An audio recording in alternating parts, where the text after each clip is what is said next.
ద్వితీయోపదేశకాండం 4వ అధ్యాయము 7వ వచనం. ఏలయనగా మనము ఆయనకు మొరపెట్టినప్పుడెల్లా మన దేవుడైన యెహోవా మన సమీపముగా ఉన్నట్లు మరి ఏ గొప్ప జనమునకు ఏ దేవుడు సమీపముగా ఉన్నాడు. మనము మొర్రపెట్టినప్పుడు, మనము ప్రార్థించినప్పుడు, మనం దేవుని వేడుకున్నప్పుడు, మనము దేవుని గోజాడునప్పుడు మన దేవుడు మనకు సమీపముగా ఉన్నాడని బైబిల్ చెప్తుంది.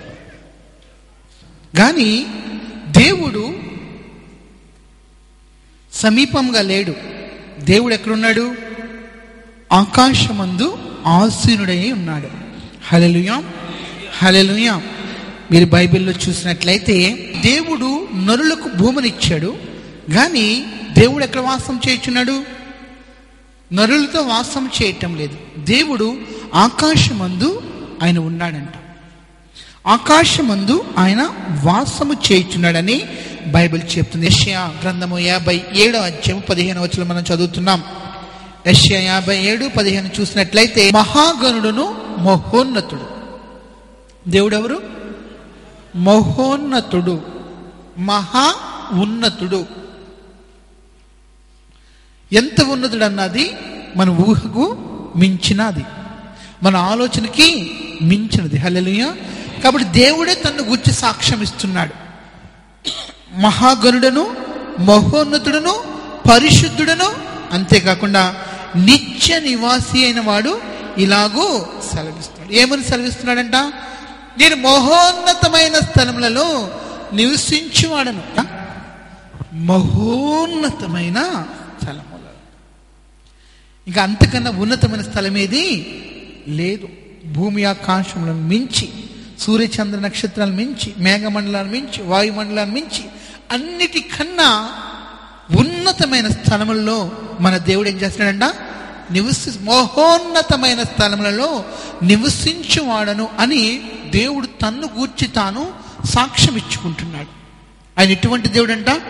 మహాగణుడను, మహోన్నతుడును, పరిశుద్ధుడను, నిత్య నివాసి అంటే నిత్యము జీవించుచున్నవాడు, నిరంతరము జీవించుచున్నవాడు, ఆది అంతము లేనివాడు, పరిశుద్ధుడైన దేవుడు సెలవిస్తుంది ఏంటంటే నేను మహోన్నతమైన స్థలంలో నివసించువాడను. హల్లెలూయా, హల్లెలూయా. మరి మొదటి తిమోతి 6:16లో కూడా ఆయన ఎక్కడ నివసిస్తున్నాడో దాని గూర్చి రాయబడి ఉంది. సమీపింపరాని తేజస్సులో ఆయన మాత్రమే వసించుచు అమరత్వం గలవాడై ఉన్నాడు. మనుషుల్లో ఎవడును ఆయనను చూడలేదు, ఎవడును చూడనేరడు. హల్లెలూయా. చూడండి, సమీపింపరాని తేజస్సులో అమరత్వం గలవాడే ఆయన నివసించుచున్నాడంట. దేవుణ్ణి మనం సమీపించలేము. సమీపింపలేని తేజస్సులో ఉన్నాడు ఎవరు? దేవుడు. ఈరోజు సూర్యుని సమీపించడానికి ఏ శాస్త్రజ్ఞులు ఎటువంటి ప్రయోగాలు చేయటం లేదు. ఎందుకు? మామూలుగా భూమి మీద ఉంటేనే ఆ వేడిని, ఆ తీవ్రతను మనం తట్టుకోలేకపోతున్నాం. అలాంటిది సమీపంగా వెళ్తే ఏమైపోతాం? మాడి మస్సైపోతాం. మరి సూర్యుడే ఇంత తేజస్సు కలిగి ఉంటే నీతి సూర్యుడు, రవి కోటి తేజస్సుడైన యేసయ్య ఇంకెంత మహిమ గలవాడిగా ఉంటాడు? ఒకసారి జ్ఞాపకం చేసుకోండి. సమీపింపలేని తేజస్సు అంట. హల్లెలూయా. ఆయన మాత్రమే వసించుచు అమరత్వం కలిగిన వాడంట. ఆయనను ఎవడూ చూడలేదు, ఎవడు చూడ నేరడని బైబిల్ చెప్పింది. హల్లెలూయా. కాబట్టి దేవుడు ఉన్నతుడుగా ఉన్నాడు, మహోన్నతుడుగా ఉన్నాడు, మహోన్నతమైన స్థలంలో నివసిస్తున్నాడు, పరిశుద్ధుడిగా ఉన్నాడు, నిత్య నివాసిగా ఉన్నాడు, సమీపింపరాని తేజస్సులైన ఉన్నాడు. ఆకాశం తన సింహాసనముగా చేసుకొని ఉన్నాడు. భూమి ఆకాశం పట్టజాలని గొప్ప దేవుడిగా ఉన్నాడు. మానవులు నిర్మించిన హస్తకృతంలో నివసింపని దేవుడిగా ఆయన ఉన్నాడు. హల్లెలూయా. ఇటువంటి దేవుడు ఈరోజు సూర్యునికి భూమికి డిస్టెన్స్ ఇంత అని చెప్తారు.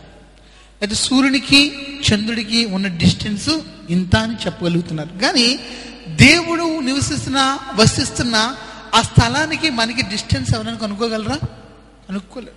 కొన్ని నక్షత్రాలు మనకి ఎంత దూరంలో ఉన్నాయో కూడా కనుక్కోలేరు. వాటికి ఏ లెక్క చెప్తారు? కాంతి సంవత్సరాలు అంట. కాంతి సంవత్సరాలు అంటే మీలో ఎవరైనా సైన్స్ టీచర్లు ఉన్నారా? నువ్వు సైన్స్ టీచరా? ఓకే, చెప్పు. కాంతి సంవత్సరం అంటే ఏంటి?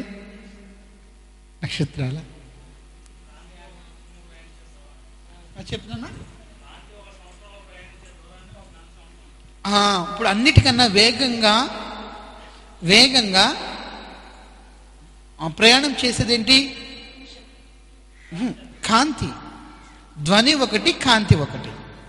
ఇవి చాలా స్పీడ్గా వేగంగా ప్రయాణం చేస్తాయి.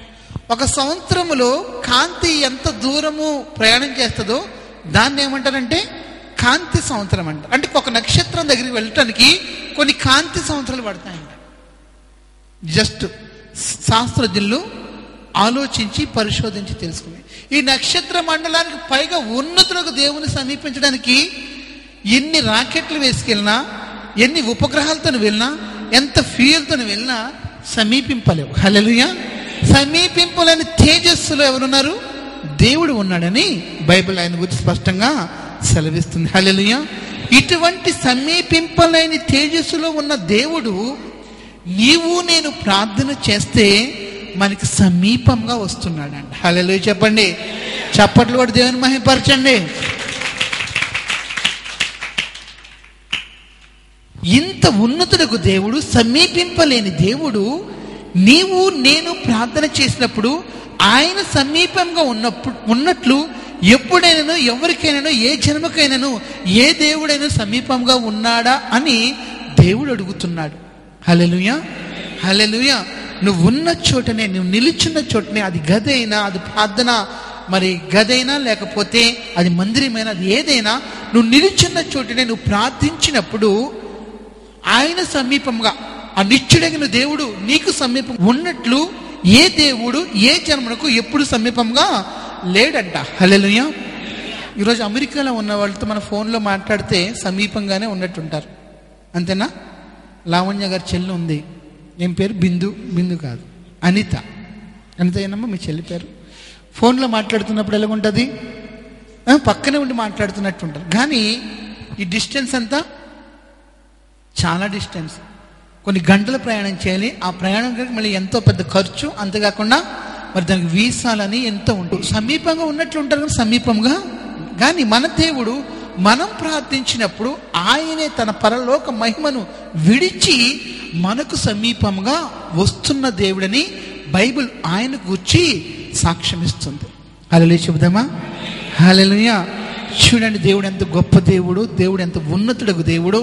నిన్ను నీ ప్రార్థనను ఆయన గౌరవించి, ప్రేమించి, అంగీకరించి ఆయన అంత సమీపంగా వస్తున్నాడంట. ఏ దేవుడు ఏ జన్మకు అంత సమీపంగా రాలేదంట. హల్లెలూయా చెప్దామా? హల్లెలూయా. ఈరోజు ప్రార్థన అంటే చాలా మందికి ఒక అవగాహన లేదు. సమీపింపరాని తేజస్సులో ఉన్న దేవుడు నీకు సమీపంగా రావటమే ప్రార్థన. నీకు సమీపంగా రావటానికి నువ్వు చేసే ప్రయత్నమే ప్రార్థన. చూడండి, బైబిల్ నుంచి ఇందాక మొదటి రాజులు చదువుకున్నాం కదా, 18వ అధ్యాయము 27, 28 మరొకసారి చదువుదాం. నువ్వు సమీపింపరాని దేవుడు ప్రభువా, ఆకాశ మహాకాశములు పట్టజాలని దేవుడు ప్రభువా, అయినప్పటికీ నా ప్రార్థన అంగీకరించి. హల్లెలూయా. హల్లెలూయా. ప్రార్థన అంగీకరించి దేవుడు తన పరిశుద్ధ స్థలాన్ని విడిచి ఆ ప్రార్థన అంగీకరించి ఆ పేరు పెట్టబడిన మందిరంలో నివాసము చేయుచున్నాడంట. హల్లెలూయా. ఈరోజు నీ ప్రార్థనకు నా ప్రార్థనకు దేవుడు ఎంత ప్రాముఖ్యతనిస్తున్నాడో ఈ వాక్యాన్ని బట్టి మనకు అర్థమవుతుంది. ఆది కాండము 18వ అధ్యాయం 23వ వచనంలో కూడా మీరు చూసినట్లయితే అబ్రహాము దేవుణ్ణి సమీపించి ఇట్లా అన్నాడంట. ఈరోజు దేవుణ్ణి సమీపించే మార్గమే ప్రార్థన. హల్లెలూయా. హల్లెలూయా. అంతకన్నా వేరే వేరే అర్థాలు నేను మీకేమీ చెప్పను. మనము భూమి మీద ఉన్న మనము ఆకాశమందు ఆసీనుడైన దేవుని సమీపించడమే ప్రార్థన. లేకపోతే ఆకాశం ముందున్న దేవుడు నీకు సమీపస్తుడిగా రావటమే ప్రార్థన. హల్లెలూయా చెప్దామా? హల్లెలూయా. చూడండి, బైబిల్లో ప్రార్థన అంటే ఏంటో కొన్ని విషయాలు మనం చదువుకుందాం. ఇర్మియా గ్రంథము 29వ అధ్యాయము 11. ప్రార్థన దేవుణ్ణి మనకి ఎలా చేస్తుంది? సమీపస్తులుగా చేస్తుంది. మరి ప్రార్థన అంటే దేవుణ్ణి వెదకటం. హల్లెలూయా చెప్దామా? మీరు నన్ను వెదకిన ఎడల, మీరు నన్ను గూర్చి విచారణ చేసిన ఎడల మీరు నన్ను కనుగొందురు, నేను మీకు కనపరుచుకుందును. ప్రార్థన అంటే ఏంటి? దేవుణ్ణి వెతుకుట. వివేకము కలిగి దేవుని వెతుకువారు ఒకరైనా కలదేమోనని దేవుడు ఆకాశం నుండి నరులను కన్నులారా పరిశీలించెను, కన్నులారా పరీక్షించనని వ్రాయబడి ఉంది. హల్లెలూయా, హల్లెలూయా. వివేకం కలిగి దేవుని ఏ విధంగా వెతుకుతారు? దేవుడు ఈ రోడ్లో ఉన్నాడా, ఆ రోడ్లో ఉన్నాడా, లేకపోతే వెస్ట్ గోదావరిలో ఉన్నాడా, లేకపోతే ఈస్ట్ గోదావరిలో ఉన్నాడా? ఎక్కడైనా వెతుకుతాం. వెతకటం అంటే ఏంటంటే ప్రార్థించటం. హల్లెలూయా, హల్లెలూయా. ఈరోజు నీవు ప్రార్థించినట్లయితే, నువ్వు వెతికినట్లయితే నీవు దేవుణ్ణి కనుగొంటావని బైబిల్ చెప్తుంది. నీ పూర్ణ మనసుతో ఆయన గూర్చి విచారించినలా దేవుడు కనపరుచుకుంటాడు, నీకు తనను తాను కనపరుచుకుంటాడంట. హల్లెలూయా. ఈరోజు ప్రార్థన అంటే దేవుణ్ణి వెతకటం. ఈరోజు ప్రార్థన గూర్చి మీ అవగాహన ఏమై ఉన్నదో నాకు తెలియదు, కానీ ఈరోజు దేవుడు మనతో మాట్లాడుతున్న విషయం ఏంటంటే దేవుణ్ణి వెతుకుటయే ప్రార్థన. దేవుడే వాగ్దానం చేశాడు, మీరు నన్ను వెతికితే నేను మీకు కనపరుచుకున్నాను. అడుగుడి మీకు ఇయ్యబడును, వెదకుడి మీకు దొరుకును. ఏం వెతకాలి? దేవుణ్ణి వెతకాలి. హల్లెలూయా, హల్లెలూయా. పోగొట్టుకున్న డబ్బునో, పోగొట్టుకున్న మరి రూపాయి కాసులను, 2 రూపాయల కాసులను కాదు వెతకటం. అమ్మా, మంచాల కిందకి దూరి లేకపోతే ఇరుకు స్థలాల్లో చేతులు పెట్టి లాక్కోవడం కాదు. బైబిల్ చెప్తుంది వెతకటం అంటే ఏంటంటే దేవుణ్ణి వెతకటం. అదే దేవుడు ఏం చెప్తున్నాడు? ప్రార్థన అని. హల్లెలూయా, హల్లెలూయా. ప్రార్థన అంటే దేవుణ్ణి వెతుకుట. చూడండి బైబిల్ నుంచి ప్రార్థన అంటే మొదట ఏం చెప్పుకున్నాం? వెతకటం, దేవుణ్ణి వెతకటం. మగ్దలేని మరియ చీకటితోనే వెతికిందంట. ఎవరిని?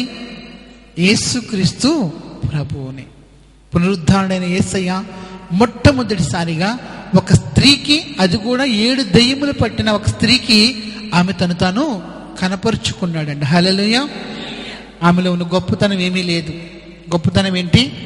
ఆయన వెతికింది కాబట్టి ఆయనను కనుకొంది. కాబట్టి దేవుడే ఆమెకు ఆధిక్యత ఇచ్చాడు. నేను పునరుద్ధారుడైన సంగతి నువ్వెవరికి తెలియచేయాలి? నా శిష్యులకు తెలియచే. వారికన్నా ముందుగా నేను గలిలకి వెళ్ళుచున్న వారికి తెలియచేయమని తన పునరుద్ధారుడైన ఆ సువార్తను ఒక స్త్రీకి అప్పగించాడు. దానికి ప్రాముఖ్యత ఏంటంటే ఆ స్త్రీ ఆశతో పెందలకాడే చీకటితోనే దేవుని వెతకడము ప్రారంభించింది. హల్లెలూయా. ఈరోజు ప్రార్థన అంటే దేవుణ్ణి వెతుకుట. మరి ప్రార్థన అంటే దేవునికి లోబడుట. దేవునికి లోబడి ఉండడి, అపవాదిని ఎదురించుడి. హల్లెలూయా చెప్దామా? లోబడటం. మన సమస్తము, మన ప్రాణమును, మన ఆత్మను, మన దేహమును దేవునికి అప్పగించుకుని మనము ప్రార్థించినప్పుడు దేవుడు ఆయన తన మహిమతో మనల్ని ఏం చేస్తాడంటే నింపుతాడు. అందుకని దేవునికి లోబడి ఉండడు. నీ శరీరాన్ని లోపరచాలి, అంతే కదా. మనం ప్రార్థన ఏ రీతిగా చేస్తాం? మోకరించి చేస్తాం. ప్రార్థన ఏ విధంగా చేస్తాం? మన చేతులు ఆయన వైపెత్తుకుని చేస్తాం. ప్రార్థన ఏం చేస్తాము? మన ఆలోచనలు, మన తలంపులు అన్నిటినీ లోపరుచుకుని దేవుని వైపు ఎత్తుకుని మనము ప్రార్థన చేస్తాం. హల్లెలూయా. ప్రార్థన చేస్తూ ఇంక దేని గురించి మీరు ఆలోచిస్తూ ఉంటారా? మీ ఆలోచనలన్నిటినీ దేవుని వైపుకి, మీ తలంపులన్నిటినీ, మీ హృదయం అంతటినీ, మీ ఆత్మనంతటినీ దేవుని వైపు, మీ శరీరాన్ని కూడా దేవుని వైపు మీరు ఎత్తుకుంటారు. హల్లెలూయా. ప్రాణ ఆత్మ దేహములు దేవునికి లోపర్చుటయే ప్రార్థన. అంతేగాని నిర్లక్ష్యంగా కాలు మీద కాలు వేసుకుని చేసేవాళ్ళు ఉన్నారు ఎవరన్నా మీలో ప్రార్థన? అలా చేయరు, ఎవరు చేయరు. దేవుడు అంటేనే మహోన్నతుడు, ఆయనకు భయపడిన వాడు ఎవడు? హల్లెలూయా. సింహము గర్జించెను, భయపడిన వాడు ఎవడు? యెహోవా సెలవిచ్చెను దాన్ని ప్రకటించిన వాడు ఎవడు అని ఆమోసు 3:7 వ్రాయబడి ఉంది. హల్లెలూయా. కాబట్టి ఏ ఒక్కడు దేవుని సన్నిధిలో నిర్లక్ష్యం ఉండడు. ఎందుకంటే దేవుడు మహోన్నతుడు. కాబట్టి దేవునికి లోబడటం అంటే మన ప్రాణ ఆత్మ దేహములో ఆయనకు లోబర్చి ప్రార్థించడమే లోబడటం. హల్లెలూయా, హల్లెలూయా. మొదటిగా మనం ఏం చెప్పుకున్నాం? వెదకటం ప్రార్థన అంటే. రెండవది లోబడటం. మూడవది చూద్దాం, తగ్గించుకోవటం. చూడండి 2వ దినవృత్తాంతాలు 7:14 చూడండి. నా పేరు పెట్టబడిన జనులు తమ్మును తాము తగ్గించుకుని ప్రార్థన చేసి నన్ను వెతికిన ఎడల నేను వారి చెరగొనిపోయిన దేశం నుండి వారిని తిరిగి రప్పించెదను. హల్లెలూయా. దేవుడు ఏమన్నాడు? తగ్గించుకొనుట. హల్లెలూయా. ప్రార్థన అంటే తగ్గింపుకు గుర్తు. దేనికి గుర్తు? తగ్గింపు. దేవుని సన్నిధిలో మనల్ని మనం తగ్గించుకోవటమే ఏంటి? ప్రార్థన. మనం ఏమై ఉన్నామో మనం ఎరగటమే. దేవుడు ఏమై ఉన్నాడో మనం ఎరిగితే మన హృదయంలో కలిగేది ఏంటో చెప్పనా? తగ్గింపు. అంతేనా? నా మాటలు మీకు అర్థమవుతున్నాయో లేదో? అంతే కదా. దేవుడు ఎంత గొప్ప దేవుడు ఎరిగితే, నువ్వెంత అల్పుడువో నువ్వు ఎరిగితే నీలో ఏం కలుగుతుంది? తగ్గింపు కలుగుతుంది. కాబట్టి దేవుని సన్నిధిలో మనలను మనం ఏం చేసుకోవాలంట? తగ్గించుకోవటం ఏంటంట? ప్రార్థన. బైబిల్లో మనం ఇందాక చదువుకున్నాం కదా, దేవుడు ఎంత ఉన్నతులకు దేవుడు అయినప్పటికీ యెషయా 57:15 మహాగణుడను మహోన్నతుడును పరిశుద్ధుడును నిత్య నివాసమైన వాడు ఇలాగూ సెలవిచ్చుచున్నాడు, నేను మహోన్నతమైన స్థలంలో నివసించేవాడను అయినను వినయం గల ప్రాణమును ఉజ్జీవింప చేటుకును, నలిగిన వారి ప్రాణమును ఉజ్జీవింప చేటుకును, వినయం గల వారి యొద్దను దీన మనస్సు కల వారి యొద్దను నివసించుచున్నాను. హల్లెలూయా. ఈరోజు ప్రార్థన అంటే ఏంటి? తగ్గింపు. ఎవరైతే వినయముగా ఉంటారో, వినయముగా నడుచుకుంటారో, దేవుని ఎడల తగ్గింపును కలిగి ఉంటారో, దేవుడు వారిని ఉజ్జీవింప చేయడానికంట, నలిగిన వారిని, వినయం గల వారిని ఉజ్జీవింప చేయడం కదా, తన మహోన్నతమైన స్థలమును విడిచి వారి యొద్ద నివాసము చేసే దేవుడు అంట. హల్లెలూయా, హల్లెలూయా. ప్రార్థన అంటే ఏంటి? తగ్గింపు. మనల్ని మనం తగ్గించుకోవడమే ప్రార్థన. మిమ్మల్ని మీరు తగ్గించుకుని నన్ను వెతికి ప్రార్థించినట్లా నేను మిమ్మలను సమకూర్చదని అంటున్నాడు. హల్లెలూయా చెబుదామా? హల్లెలూయా, హల్లెలూయా. ఈరోజు ప్రార్థనలో తగ్గింపు లేదనుకో, ఆ ప్రార్థన దేవుని చేత అంగీకరించబడదని జ్ఞాపకం చేసుకోండి. ఒకడు అంటున్నాడు, ప్రభువా నేను వీడి వలె కాకుండా, ఎవడి వలె? ఈ సుంకర వలె కాకుండా వారానికి 2 రోజులు ఉపవాసం ఉన్నట్లు ఉంచా ప్రభు, నీకు వందనాలు. ప్రభా ఈ సుంకర వలె నేను ఉండకుండా దశమభాగం ఇవ్వడానికి నాకు కృప చూపించావు ప్రభా, నీకు వందనాలు. తగ్గించుకోవడం లేదు. ఏం చేస్తున్నాడు? హెచ్చించుకున్నాడు. పెద్ద భక్తులాగా, పెద్ద నీతిమంతులాగా, పెద్ద యోగ్యులాగా తన్ను తాను హెచ్చించుకుంటున్నాడు. కనుక దేవుడు ఏమి సెలవిచ్చాడంటే, వీనికన్నా వాడే నీతిమంతుడిగా తీర్చబడి సంతోషంతో తిరిగి వెళ్ళాడంట. హల్లెలూయా. కాబట్టి ప్రార్థన అంటేనే తగ్గింపు. హెచ్చించుకునే ప్రక్రియ కదా. దేవుని ముందు హెచ్చించుకోవడం, నువ్వే పాటివాడు నేనే పాటివాడను, తగ్గించుకోవటమే ప్రార్థనని బైబిల్ చెబుతుంది. మరి అంతేకాకుండా ఆ ప్రార్థన అంటే మనకి నిస్సహాయతను దేవునికి తెలియచేయటమే ప్రార్థన. చూడండి కీర్తన 5:2 నా ఆర్తధ్వనిని ఆలకించుము, నిన్నే ప్రార్థన చేయించున్నాను. కీర్తన 18:6 కూడా చూడండి అమ్మా. నా శ్రమలో నేను యెహోవాకు మొర్రపెట్టితిని, నా దేవునికి నా ప్రార్థన చేసి తిని. 61:2 కూడా చూద్దాం కీర్తన. నా ప్రాణము తలడిల్లగా భూదిగంతం నుండి నీకు మొర్రపెట్టుచున్నాను. హల్లెలూయా, హల్లెలూయా. ప్రార్థన అంటే మన నిస్సహాయతను దేవునికి తెలియచేయటమే ప్రార్థన. దేన్ని తెలియచేయటం? నిస్సహాయత. మనం ఎంత అల్పులమంటే ఒక వెంట్రుకని తెల్లగానైనాను నల్లగానైనాను చేసుకోలేం. మనం చింతించడం వలన మన జీవితంలో మన జీవిత పరిమాణానికి ఒక దినాన్ని కలుపుకోలేము, ఒక దినాన్ని తీసేసుకోలేము. నువ్వు ఎంత ఆరోగ్య సూత్రాలను పాటించినా దేవుడు మించిన దినములకు మించి బతకలేవు. అతనా ఎందుకు అంత అలుపులో మనం? హల్లెలూయా. నరులారా తిరిగి రండి దేవుడు పిలుచుచున్నాడంట. ఆ పిలుపు ఇప్పుడు వచ్చినా, రేపు వచ్చినా, ఎల్లుండి వచ్చినా, సాయంకాలం వచ్చినా ఉంటాను బ్రో, గంట వెయిట్ చేయి ప్రభు అంటే దేవుడు ఏమైనా వెయిట్ చేస్తాడా? కాబట్టి మన దినములలో మన జీవిత పరిమాణానికి ఒక దినాన్ని కలుపుకోలేము, ఒక దినాన్ని తీసివేసుకోలేమని బైబిల్ చెప్తుంది. కాబట్టి మనము నిస్సహాయతను దేవునికి తెలియచేయటమే ప్రార్థన. మేము రాజమండ్రి వెళ్తున్నప్పుడు తన సాక్ష్యాన్ని పంచుకున్నాడు ఎవరు? రాజశేఖర్. రాజమండ్రి వెళ్తున్నప్పుడు మరి అతను ఆ సబ్జైల్లో ఉన్నప్పుడు నిస్సహాయమైన స్థితిలో ఏ రీతిగా దేవుని వైపు తిరిగాడో, ఏ రీతిగా ప్రార్థన చేశాడో, ఏ రీతిగా తనతో ఉన్న ఖైదీలందరూ కూడా వాక్యాన్ని చదివి ప్రార్థనతో ప్రతి ఒక్కరు ఏకీవించి చేశారో నేను చెప్తున్నప్పుడు నేను చాలా ఆనందపడ్డాను. హల్లెలూయా, హల్లెలూయా. అటువంటి స్థితిలో సహాయం చేసేవాళ్ళు ఎవరు లేరు. బంధువులు కానీ స్నేహితులు కానీ సహాయం చేసేవాళ్ళు లేరు. సహాయం చేయడానికి వచ్చినా వారు చేయదగినది ఏమీ లేదు. ఎందుకంటే అతని మీద ఉన్న ఆ సెక్షన్స్ బట్టి 90 రోజుల వరకు బెయిల్ రాదండి, అంటే 3 నెలల వరకు బెయిల్ రాదండి.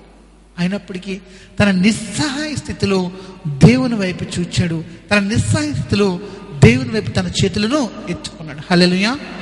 మనం చేతులు ఎత్తుతాం కదా దేవుని వైపు, హ్యాండ్స్ అప్. దాని అర్థం ఏంటి? ఏమి ఖాళీ చేతులు బ్రవ్వా, మేము నిస్సహాయలము అని తెలియచేయడమే ప్రార్థన. హల్లెలూయా. ఒక వ్యక్తి ఉన్నాడు, అలెగ్జాండర్ ద గ్రేట్.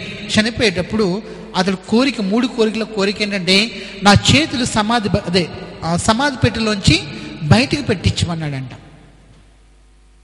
ఇదేంటి వింతగా ఉంది? చేతులు బయటికి పెట్టించడం అంటే సమాధి పెట్టెలో నుంచి అంటే లోకానికి తెలియాలి, భూలోకాన్ని జయించిన చక్రవర్తి అయిన అలెగ్జాండరు ఖాళీ చేతులతో వెళ్ళిపోతున్నాడని లోకము తెలుసుకోవాలని నా చేతులు సమాధి పెట్టికి బయట 2 చేతులు బయట పెట్టించమని చెప్పాడంట. హల్లెలూయా. తర్వాత ఇంకొక విషయం చెప్పాడంటే నా పెట్టిని సమాధి పెట్టిని వైద్యులే మోయాలని చెప్పాడంట. ఇది ఎందుకంట? ఏ వైద్యుడు ఎవరిని బ్రతికించలేడంట, దేవుడు తప్ప. హల్లెలూయా, హల్లెలూయా. ఏ వైద్యుడు ఏ వ్యక్తిని, ఏ చక్రవర్తిని కూడా బ్రతికించలేడు. కాబట్టి ఇది లోకానికి తెలియాలి. కాబట్టి డాక్టర్లే నా యొక్క సమాధి పెట్టిన మోయాలంట. ఇంకో విషయం చెప్పాడంటే ఆ మోసుకెళ్తున్నప్పుడు డబ్బుని మీరు వెదచెల్లాలంట. ఆ బంగారు వెండి నాణాల డబ్బుని వెదచెల్లాలంట. అవి త్రొక్కుకుంటూ మీరంతా రావాలంట. అది దేనికి అంటే ఎంత డబ్బున్నా ఐశ్వర్యం ఉన్నా ఏది మనతో కూడా రాదని తెలియచేయడానికి ఈ 3 కోరికలు కోరి చనిపోయాడంటే ఎవరు? అలెగ్జాండర్. అంటే మనం అంత నిస్సహాయము. మన నిస్సహాయ స్థితిని దేవునికి తెలియచేయటమే ప్రార్థన. హల్లెలూయా చెప్తామా? చూడండి, దేవుని బ్రతిమాలుకోవటమే ఏంటి? ప్రార్థన. ఏంటంట? బ్రతిమాలుకోవటం. ఇగ వడ్డొస్తుందా మీకు ప్రార్థన బ్రతిమాలటం అంటే? అమ్మా వడ్డొస్తుందా? నీ దేవుణ్ణి నువ్వు బ్రతిమాలుకోవటమే ఏంటంట? ప్రార్థన. ప్రతి ఒక్కరూ తమ దేవునిలో తన దేవుణ్ణి ఏం చేయాలి? బ్రతిమాలుకోవాలి. తమ దేవునితో ఏం చేయాలి? సమాధాన పడాలి. ఇదే యేసు ప్రభువు గొప్పని చెబుతూ, నీవు న్యాయాధిపతి వద్దకు నీ ప్రతివాది నిన్ను తీసుకువెళ్తున్నప్పుడు మార్గ మధ్యంలోనే అతన్ని బ్రతిమాలుకో. మార్గ మధ్యంలోనే అతనితో నువ్వేం చేయు? సమాధాన పడు అంటున్నాడు. ఎవరు? యేసు ప్రభు. హల్లెలూయా, హల్లెలూయా. మన ప్రతివాదితో మనము బ్రతిమాలుకోవటమే ప్రార్థనని దేవుడు చెప్తున్నాడు. హల్లెలూయా.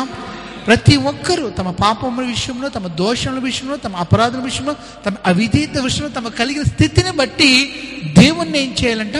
బ్రతిమాలుకోవాలంట. చూడండి, మనిషి బ్రతిమాలుకున్నాడంట. చూడండి 2వ దినవృత్తాంతాలు 33:12-13. మనిషి ఒక రాజు ఉన్నాడు. ఈ రాజు ఎక్కడున్నాడంటే బబులోను చెరలో ఉన్నాడు. మనిషిని బబులోను రాజు వచ్చి జయించి అతన్ని ఖైదీగా బందీగా తీసుకువెళ్ళి కొన్ని సంవత్సరాలు అతన్ని బందీగా ఉంచాడు. మనిషి గొప్ప విగ్రహారాధికుడు. మనిషి ఎంత క్రూరుడైన వాడంటే తన సొంత కుమారుని సైతము బలి ఇచ్చినవాడు. అన్య దేవతలకు అగ్నిగుండంలో వాడిని కాల్చినవాడు ఎవరు? మనిషి. అటువంటి క్రూరుడు, అటువంటి దుష్టుడు, అటువంటి విగ్రహారాధికుడైన మనిషి చెరలో ఉన్నప్పుడు దేవుని సన్నిధిలో బ్రతిమాలుకున్నాడంట. దేవా, నేను చేసిన పాపాన్ని బట్టి నేను ఈ స్థితికి వచ్చి ఉన్నాను.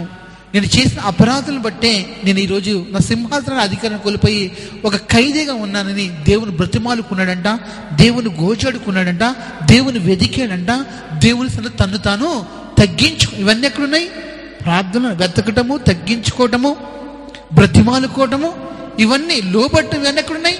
ప్రార్థనలో ఉన్నాయి. ఆ రీతిగా దేవుని సమీపించాడు కాబట్టి దేవుడు ఆ మనిషి చెరలో నుండి తోడుకొని వచ్చి తిరిగి అతని రాజ్యాన్ని అతనికి ఇచ్చాడు. హల్లెలూయా. మనిషి బిగినింగ్ బాగలేదు కానీ ఎండింగ్ బాగుంది. బిగినింగ్ అయితే క్రూరుడుగా ఉన్నాడు కానీ ఎండింగ్లో అతడు దేవుణ్ణి ఎరిగిన బిడ్డగా, ఒక విశ్వాసిగా అతడు చనిపోయాడు. హల్లెలూయా, హల్లెలూయా. కాబట్టి దేవుణ్ణి బ్రతిమాలుకోవటమే ప్రార్థన. చూడండి, మొదటి రాజులు 21:27 చదవండి. దేవునికి భయపడుటయే ప్రార్థన. హల్లెలూయా చెప్పండి. హల్లెలూయా. దేవుని భయం మనలో ఉంది కాబట్టి మనం ఏం చేస్తున్నాము? ప్రార్థన చేస్తాం. దేవుని భయం లేని వాళ్ళు ప్రార్థన చేస్తారా? ప్రార్థన చేయరు. ఎప్పుడైతే నీ మీదకి శిక్ష వస్తుంది, ఎప్పుడైతే నీ మీదకి ఉగ్రత వస్తుంది, ఎప్పుడైతే నీ మీదకి శాపం వస్తుందని ఏలియా ఆహాబుకు చెప్పాడు, ఆహాబు వ్యాకులు పడి గోనెపట్ట కట్టుకుని గోనెపట్ట మీద పరుండి ఉపవాసంతో దేవుని యొక్క సన్నిధిలో భయపడి తను తాను తగ్గించుకుని దేవుని సన్నిధిలో మొర్రపెట్టాడు. కాబట్టి దేవుడు తిరిగి ఏలియాతో అన్నాడు, నా సన్నిధిలో ఆహాబు భయపడి తను తాను తగ్గించుకున్నాడు కాబట్టి నేను చెప్పిన ఆ మాటల్ని, నేను సెలవిచ్చిన శాపవాక్యాల్ని ఆహాబు కాలంలో కాకుండా తరువాతి కాలంలో అతడు మరణించిన తర్వాత నేను అతని కుటుంబీకులకు చేస్తానని దేవుడు వాగ్దానం చేశాడు. హల్లెలూయా, హల్లెలూయా. ప్రార్థన అంటే దేవునికి భయపడము, దేవునికి లోబడటం. దేవుని యొద్దకు రండి, అప్పుడు ఆయన మీ యొద్దకు వచ్చు. ఈరోజు మనము దేవుని యొద్దకు రావటమే ఏంటంట? ప్రార్థన. ఒక వ్యక్తి దేవుని యొద్దకు ఏ రీతిగా రాగలడు? దేవుని యొద్దకు రావటం అంటే మందిరానికి రావటమా? దేవుని యొద్దకు రావటం అంటే ఇంకేదైనా కానుకలు తేవటమా? దేవుని యొద్దకు రావటం అంటే అగరబత్తులు తేవటమా? దేవుని యొద్దకు రావటం అంటే క్యాండిల్స్, కొవ్వొత్తులు తేవటమా, లేదా కొవ్వొత్తులు వెలిగించడమా? ఇదేది కాదు. దేవుని యొద్దకు ఒక వ్యక్తి ఏ విధంగా రాగలడు, ఏ విధంగా సమీపించగలడంటే ప్రార్థన ద్వారానే. ప్రార్థనలు ఎన్ని అంశాలు ఉన్నాయి? తగ్గింపును గురించి మనం విన్నాం, దేవుని యొద్దకు రావటం మనం విన్నాం, దేవునికి భయపడటం గురించి మనం విన్నాం, దేవుని బ్రతిమాలుకోవటం గురించి మనం విన్నాం, మన నిస్సహాయత దేవునికి తెలియచేయటం అని మనం విన్నాము, దేవుని వెతకటం అని మనము విన్నాం. ఒక వ్యక్తి చేసే ప్రార్థనలో ఇన్ని అంశాలు ఉన్నాయి: తగ్గింపు, వినయము, లోపడడం, భయపడటము, వెతకటము, బ్రతిమాలుకోవటం. ఈ అంశాలన్నీ ఎందులో ఉన్నాయి? నీవు నేను చేసే ప్రార్థనలో ఉన్నాయి. కాబట్టి ఈ అంశాలతో కూడిన ప్రార్థన చేస్తున్నప్పుడు దేవుడు నీ ప్రార్థనను ఏమాత్రము త్రోసివేయడండి. నీ తగ్గింపును చూస్తాడు, నీ బ్రతిమాలను చూస్తాడు, నువ్వు కన్నీళ్లు పెట్టమను దేవుడు చూస్తాడు. నీవు కన్నీళ్లు విడుట నేను చూచితిని, నీ ప్రార్థన నేను అంగీకరించినాను, నీకు 15 సంవత్సరాల ఆయుష్ నేను నీకు ఇచ్చుచున్నాను అంటున్నాడు. హల్లెలూయా. కాబట్టి నీ ప్రార్థనలో నీ కన్నీళ్లు ఉంటున్నాయి, నువ్వు బ్రతిమాలుకోవటం ఉంటుంది. నువ్వు బ్రతిమాలుకోవటం దేవుడు చూస్తున్నాడు. నువ్వు దేవుని ఆశతో ఆసక్తితో వెతకటం దేవుడు చూస్తున్నాడు. దేవునికి లోబట్టం చూస్తున్నాడు. నీ నిస్సహాయత తెలియచేస్తూ నీ కాలి చేతులను ఎత్తుకోవడం దేవుడు చూస్తున్నాడు. నీ తలంపుల్ని, నీ ఆలోచనల్ని, నీ హృదయాన్ని, నీ మనసులో, నీ ఆత్మలో, నీ శరీరాన్ని దేవుని వైపు ఎత్తుకోవడం దేవుడిని చూస్తున్నాడు. దేవుని ఎదుగు రావటం చూస్తున్నాడు. దేవుని ఎదుగు భయపడటం చూస్తున్నాడు. దేవుని దృష్టికి నువ్వు తగ్గించుకోవడం దేవుడు చూస్తున్నాడు. హల్లెలూయా. కాబట్టి ఇటువంటి ప్రార్థన నువ్వు చేసినప్పుడు ఆయన నీకు సమీపముగా ఉండే దేవుడు. చదవండి ఒకసారి 4:7 ద్వితీయోపదేశకాండము. మనము మొర్ర పెట్టినప్పుడు మనకి సమీపముగా దేవుడు ఉన్నట్లు ఏ జనమునకు ఏ దేవుడు ఉండెను అని అక్కడ వ్రాయబడి ఉంది. తగ్గింపుతో, వినయముతో, బ్రతిమాలుకోవటంతో, దేవుని వెతకటంతో, నిస్సాయితో నువ్వు చేసే ప్రార్థన దేవుణ్ణి మహిమ గల ఆయన సింహాసనం నుండి ఎక్కడ తీసుకొస్తుంది? నీ దగ్గరకు తీసుకొస్తుంది.